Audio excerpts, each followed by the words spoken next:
Assalamualaikum warahmatullahi wabarakatuh. Yang terhormat kepada dosen pengampu mata kuliah Dasar Kebijakan Kesehatan, Bapak Rudi Chendra SKM MKM. Perkenalkan, nama saya Haura Kalisa Putri Zalfa, NIM 1001212328129. Saya dari kelas A, Prodi Ilmu Kesehatan Masyarakat angkatan 2023. Nah, di sini saya akan menjelaskan apa itu aktor kebijakan dan saya akan mengambil salah satu contoh aktor dari pembuat kebijakan tersebut. Nah, yang pertama-tama, apa sih itu aktor kebijakan? Menurut NAS tahun 2006, aktor kebijakan ialah orang-orang yang memiliki kepentingan dan dipengaruhi isu strategis atau masalah kebijakan yang berkembang. Termasuk pula pihak yang memiliki kekuatan untuk mempengaruhi isu atau masalah tersebut.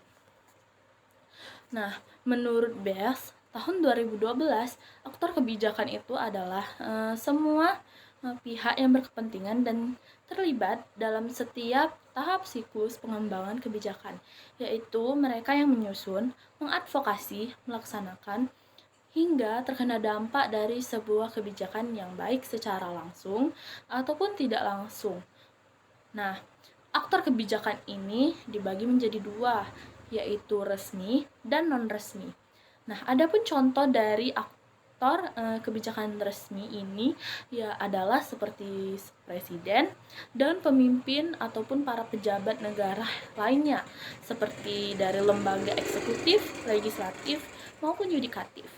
Nah, adapun contoh kebijakan non-resmi ialah partai politik ataupun individu yang bisa pengaruhi kebijakan tersebut, seperti dokter, perawat, apoteker, dan pihak rumah sakit.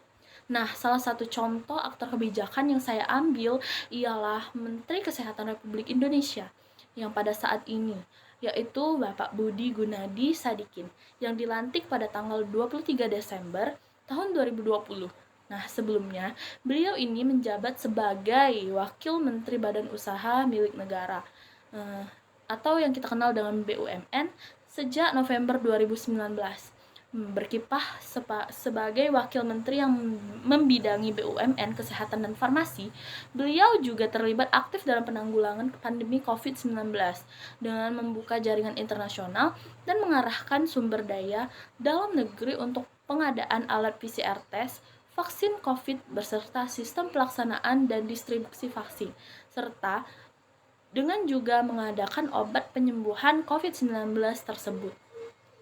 Nah, beliau juga berperan aktif dalam penanganan COVID-19 dengan memonitor dan mengelola 70 rumah sakit BUMN.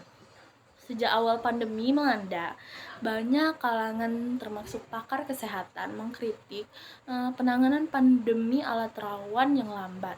Nah, sedangkan Bapak Budi Gunadi yang lama berkarir dalam urusan perbankan dianggap mampu mengurus persoalan jaminan kesehatan. Penunjukan Budi Gunadi ini pun sudah disiapkan sejak Oktober lalu, sepulang ia dari Jewenah dan London untuk melobi sejumlah produsen vaksin COVID-19. Menteri Kesehatan Republik Indonesia, Bapak Budi Gunadi Sadikin, juga menginisiasi adanya transformasi di bidang kesehatan. Ia telah menetapkan ada 6 jenis transformasi yang akan dilakukan, yakni transformasi layanan primer, layanan rujukan, sistem ketahanan kesehatan, sistem pembiayaan kesehatan, SDM kesehatan, dan teknologi kesehatan. Itu saja penyampaian materi dari saya. Apabila ada salah kata, saya mohon maaf, kepada Allah saya mohon ampun.